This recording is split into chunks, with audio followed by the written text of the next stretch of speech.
মারা গেছেন মার্কিন অভিনেতা ড্রেক হক্সটেইন। গত 27 সেপ্টেম্বর মারা যান এই অভিনেতা। মৃত্যুর সময় তার বয়স হয়েছিল 70। গত 28 সেপ্টেম্বর ছিল অভিনেতার জন্মদিন। তার আগেই পৃথিবীর মায়া ত্যাগ করে চলে গেলেন না ফেরার দেশে। জানা গেছে দীর্ঘদিন ধরে অগ্নাশয়ে ক্যান্সারে ভুগছিলেন ড্রেক হক্সটেইন। অভিনেতার মৃত্যুর খবরটি নিশ্চিত করে একটি বিবৃতি দিয়েছে তার পরিবার। ওই বিবৃতিতে বলা হয়, আমাদের প্রিয় ডেইজ অব আওয়ার লাইফস অভিনেতা ড্রেক হক্সটেইন আর নেই। দীর্ঘদিন ধরে তিনি অগ্ন্যাশয়ের ক্যান্সারে ভুগছিলেন। মৃত্যুর সময় অভিনেতার পাশে তার প্রিয়জনরা ছিলেন।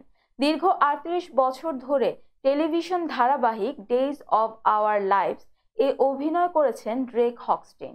এতে জন ব্ল্যাক চরিত্রটিতে অভিনয় করে দর্শকের মনে জায়গা করে নিয়েছিলেন এই অভিনেতা।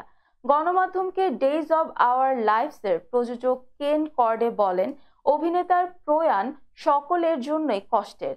তাকে কতটা মনে পড়বে তা প্রকাশ করার ভাষা আমার জানা নেই। আমাদের শোতে তার প্রভাব ছিল ব্যক্তিগত এবং পেশাগত দুইভাবে। তার অভাব কখনো পূরণ হবার নয়। অভিনেতার মৃত্যুতে শোক প্রকাশ করেছেন সহশিল্পীরা।